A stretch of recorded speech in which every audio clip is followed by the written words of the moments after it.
Muito prazer, bom dia. Matias. Tudo bem, Matias? Tudo bem. Se vocês quiserem ficar Tudo bem? sentados, conversando. Façam a pergunta que vocês acharem que deva ser. O senhor passou as últimas eleições na prisão, não? O senhor agora ainda está guardando sentimentos de vingança ou ódio? Olha, Bianca, na verdade não tenho vingança e nem ódio, porque eu me preparei na prisão para enfrentar a adversidade do momento que eu estava vivendo.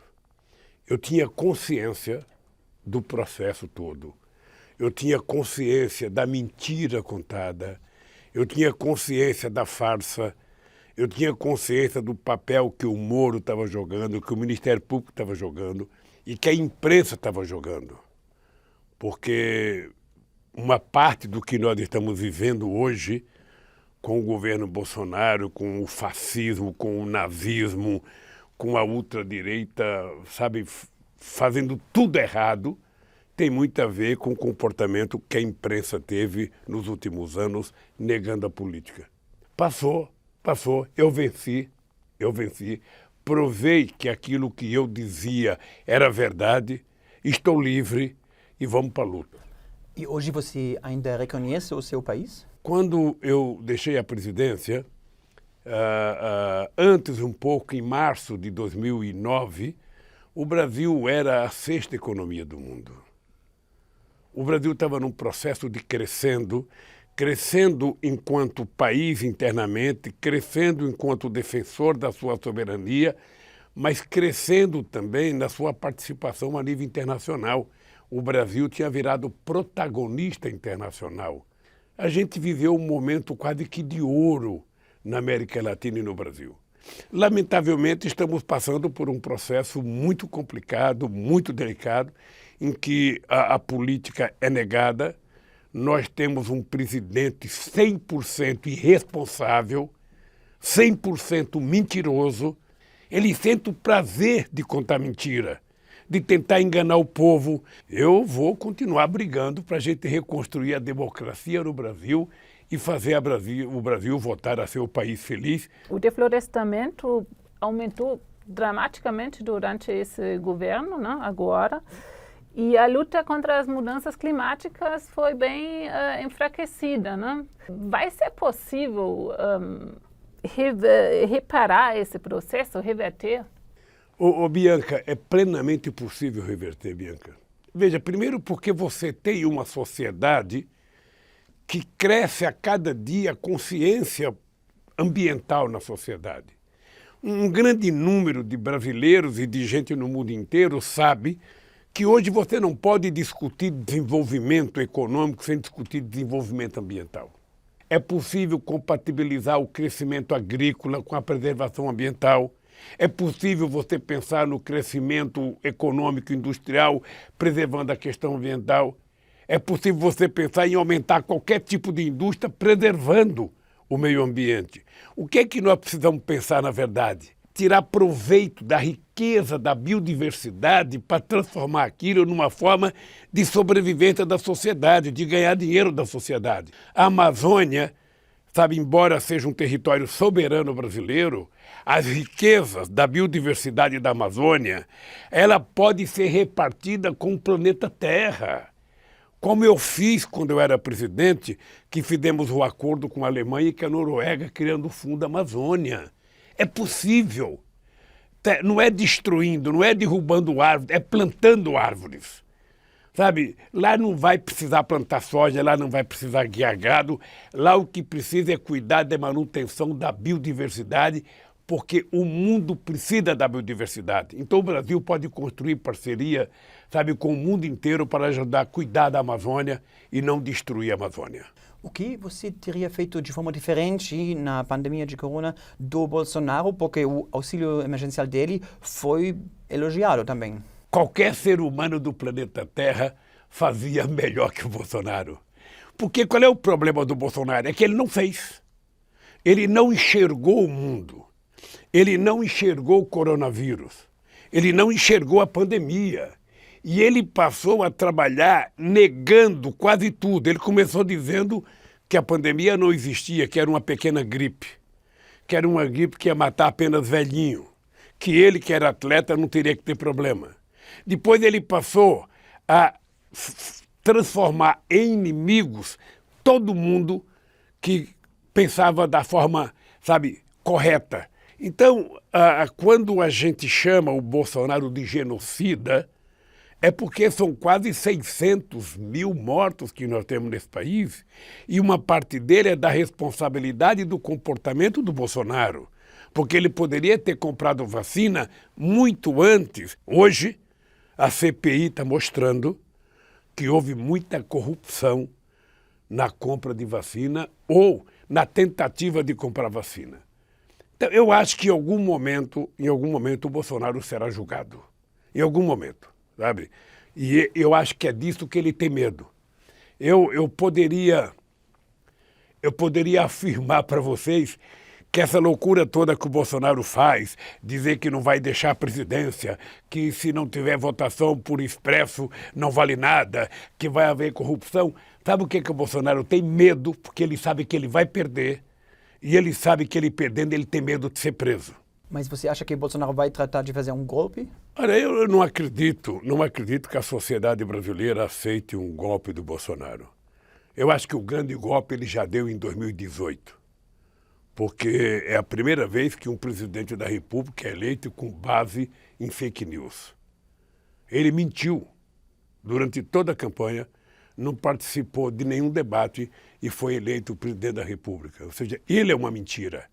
Ele é o resultado da negação da política. E eu acho que, aliás, hoje, ele é o representante da extrema-direita no mundo.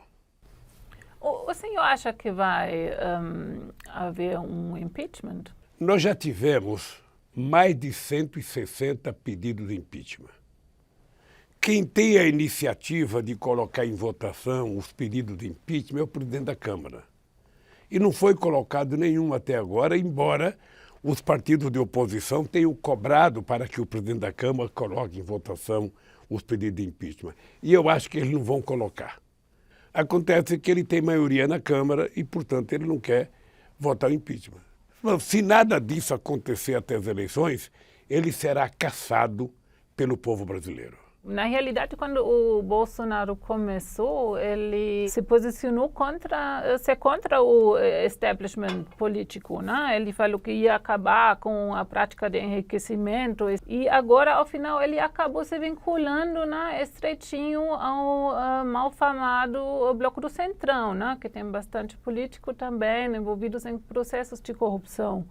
Então, ele consegue se salvar assim? Então, esse Bolsonaro era tão ignorante que ele dizia que não precisava do Congresso Nacional, eu não preciso do Senado, eu não preciso de ninguém, eu vou fazer tudo sozinho, eu e meus filhos vamos fazer porque eu sou o bambambam. Ou seja, o que ele chegou à conclusão? Ele chegou à conclusão que ele é um incompetente politicamente, ele não entende nada de economia, ele não entende nada das questões sociais, ele não entende nada da questão sindical. Ele não gosta de mulher, não gosta de negro, não gosta de índio, não gosta de sindicalista, não gosta do povo brasileiro, não gosta de democracia. Ele não conhece nada de desemprego e de emprego. Ou seja, ele é um patético que está governando esse país. Por que uma parte do sistema financeiro ainda sustenta o Bolsonaro? Por que uma parte da elite econômica sustenta o Bolsonaro? Porque o Bolsonaro está entregando tudo o que eles querem. O Bolsonaro já fez a reforma da Previdência prejudicando os trabalhadores, fez a reforma trabalhista prejudicando muitos trabalhadores e o movimento sindical. Aqui no Brasil, os trabalhadores formais são cada vez menores, quem é maioria são os trabalhadores informais, sabe? O salário da classe trabalhadora e a média salarial, a renda per capita vem caindo muito no Brasil. Então é o seguinte, ele é um cara, sabe, que tem prazo de validade. E o prazo de validade dele vai até as eleições. O Brasil sempre teve uma relação sadia e produtiva com o planeta. O Brasil não tem contencioso internacional. Esse homem conseguiu destruir tudo. Ele conseguiu afastar o Brasil de todos e fazer com que todos se afastassem do Brasil. Mas durante a sua gestão e também da Dilma Rousseff foram também expostos vários escândalos de corrupção, não? E isso prejudicou a imagem do seu partido e também por parte a você mesmo. Então você também se sente de alguma forma responsável pela ascensão do Bolsonaro? Veja, eu acho que todos nós, 215 milhões de brasileiros, temos alguma responsabilidade pelo Bolsonaro. Não tem um governo que criou mais mecanismo de combater a corrupção do que o PT quando estava no governo. Quando me acusaram de corrupto, é importante, Matias, você saber disso. Quando me acusaram, sabe, muita gente queria que eu saísse do Brasil. Eu não queria aparecer no jornal com a fotografia Lula, o fugitivo. Sabe, eu queria provar a minha inocência. Por isso é que eu fui para Curitiba, por isso é que eu fui dizer para o Moro que ele era mentiroso, por isso é que eu fui dizer para o Ministério Público da Força Tarefa que eles estavam criando uma quadrilha. Eu fiquei 580 dias, mas eu saí da cadeia de cabeça erguida e eu não sei se eles que me acusaram estão de cabeça erguida hoje. Talvez a maior conquista do senhor no governo durante esse tempo é que foram tirados quase 40 milhões de pessoas da pobreza. E, ao mesmo tempo, depois, cresceu muito o antipetismo, né? Como o senhor se explica isso? Quanto isso dói ao senhor?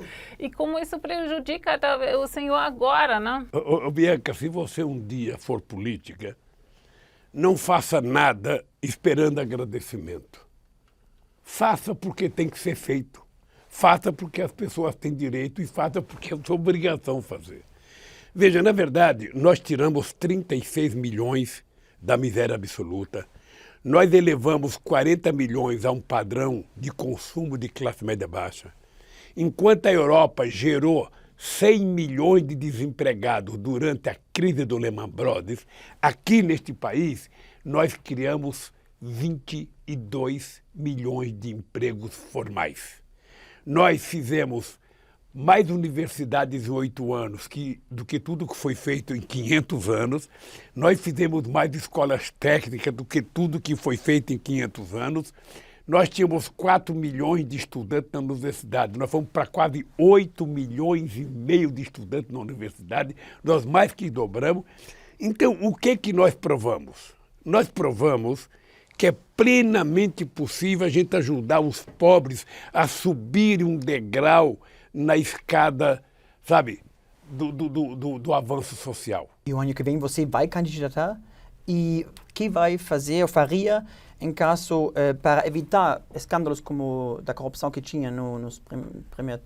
Olha, deixa eu lhe falar uma coisa. Eu posso ser candidato se meu partido decidir que eu seja candidato, se eu estiver bem de saúde e se eu conseguir construir uma aliança política que me permita não apenas ganhar e governar.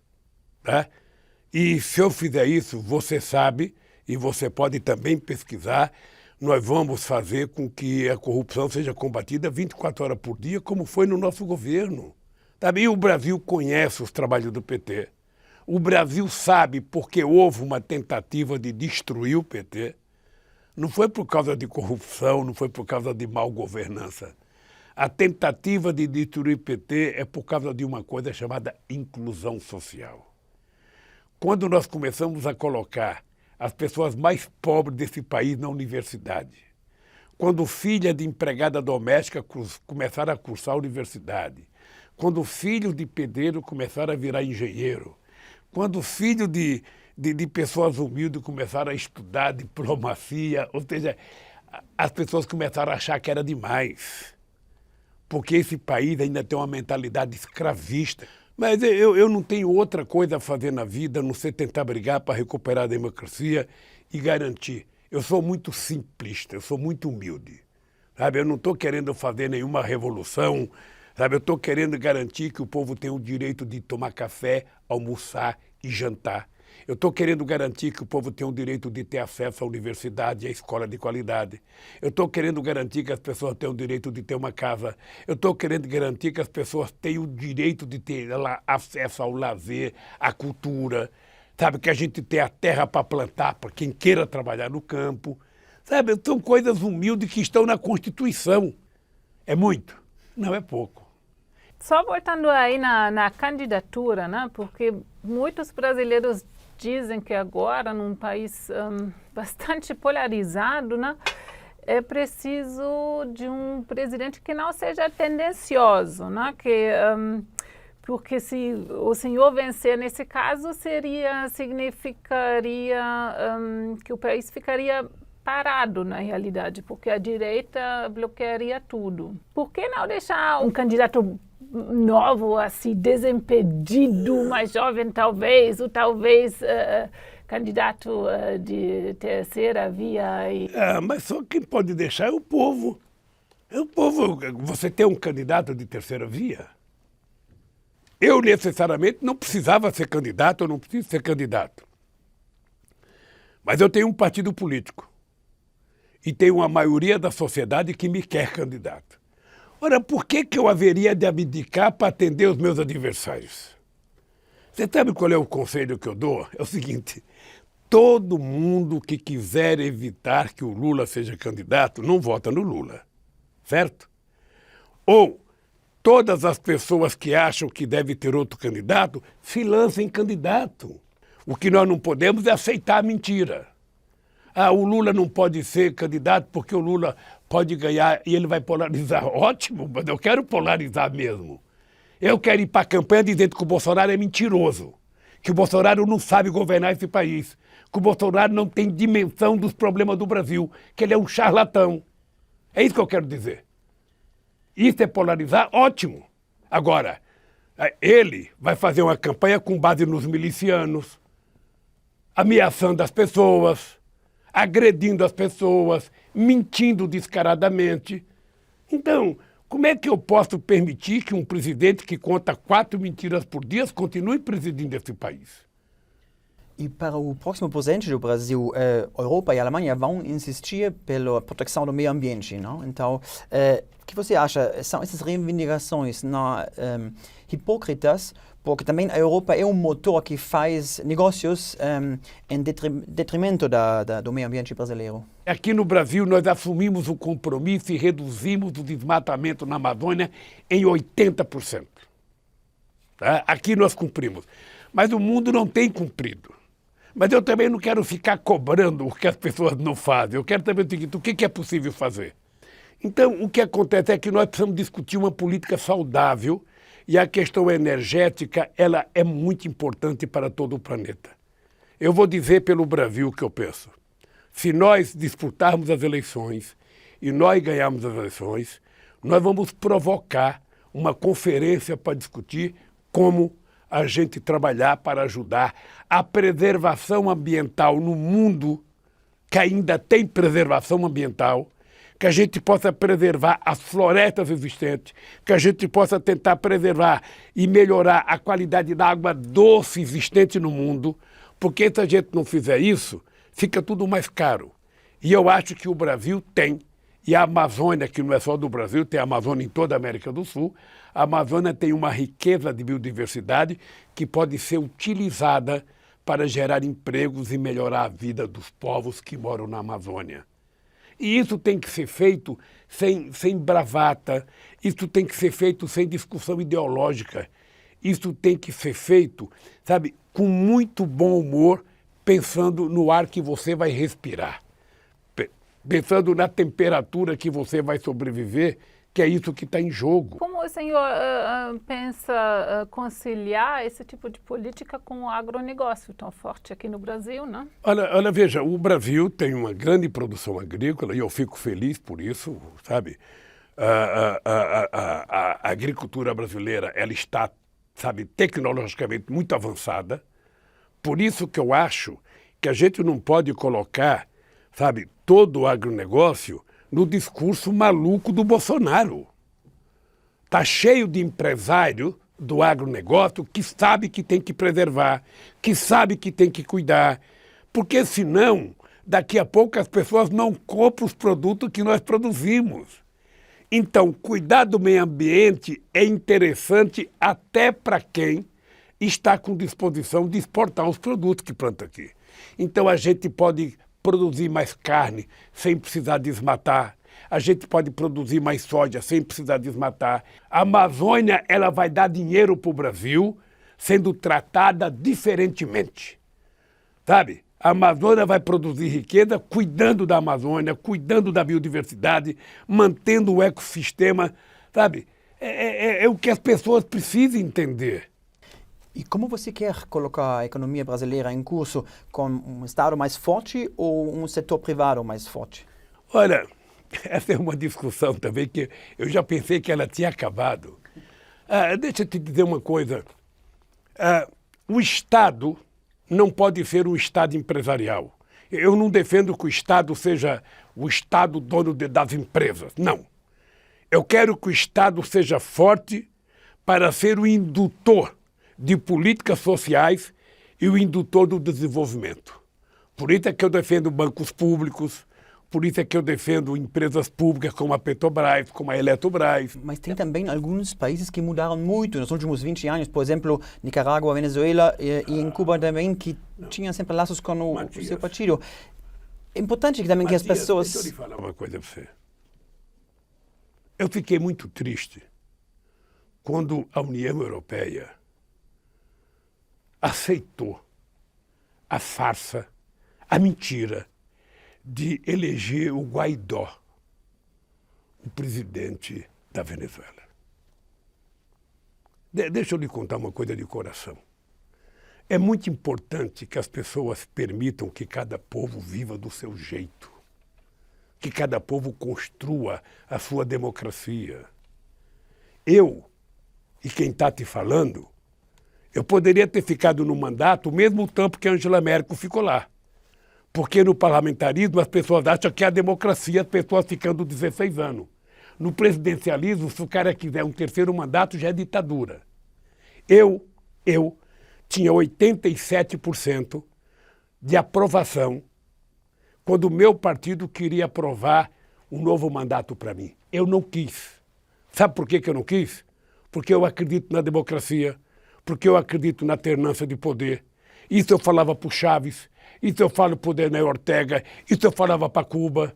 Mas não é tempo que o PT também exigiria que em Cuba as pessoas possam protestar livremente, que haja democracia? Eu não só defendo isso, como já disse isso muitas vezes. Eu fui presidente da República, meu caro. E aqui teve muita greve contra o meu governo. Sabe? Teve muitas passeatas contra o meu governo. Aliás, eu fiquei sabendo que teve uma passeata na Alemanha agora, sabe, contra restrições de Angela Merkel, e que tinha 2.000 policiais na rua. A imprensa, a polícia não sai na rua apenas em Cuba ou apenas na Nicarágua, a polícia sai na rua nos Estados Unidos, a polícia sai na rua na Alemanha, a polícia sai na rua no Brasil, a polícia sai na rua na França. O que nós precisamos é não tentar trabalhar a ideia, sabe, de tentar simbolizar as coisas. O problema do mundo não é a Nicarágua, não é a Venezuela e não é Cuba. O problema do mundo é a concentração de riqueza na mão de poucos países e de poucas empresas. O senhor está esperando violência no ano que vem, nas eleições? E o senhor talvez até tem medo como político pela sua própria pessoa? Não. Veja, esse país tem um histórico político, sabe? E nós temos que respeitar a história. Nós não temos o hábito, como nos Estados Unidos, que já atiraram no Reagan, já mataram o Lincoln, já mataram o Kennedy. Aqui no Brasil não tem essa história. Mas o senhor não acha que poderia ser mais perigoso dessa vez? Porque a sociedade mudou, né? Todo mundo pode está ser mais perigoso, mas a minha fé em materialização. Deus aumentou também. A minha fé em Deus aumentou. Eu sou um homem que eu creio em Deus e, portanto, sabe, eu acho que Deus sabe quem está certo e quem está errado. Deus sabe. Então, obviamente que a gente vai ter que cuidar com, sabe? Você sabe quantos anos faz que eu não vou num restaurante, Bianca? Mais de 30 anos. Eu me cuido. Você nunca vai me achar num bar, você nunca vai me achar num restaurante, sabe? Porque eu não gosto de frequentar, sabe? Porque eu não quero ter provocador, sabe? Não quero criar animosidade com ninguém. Então, eu me cuido, vamos fazer a campanha, vamos efetivamente, sabe? Vamos, escuta o que eu estou te dizendo. Eu tenho fé em Deus que a democracia vai ganhar as eleições do fascismo no Brasil. Porque não tem polarização no Brasil, Bianca. Pelo amor de Deus, diga para o povo alemão que aqui no Brasil a disputa entre Lula e Bolsonaro é a disputa entre a democracia e o nazismo. É isso que está em disputa. Muito obrigada pela entrevista. Obrigado, Matias. Obrigado, Bianca.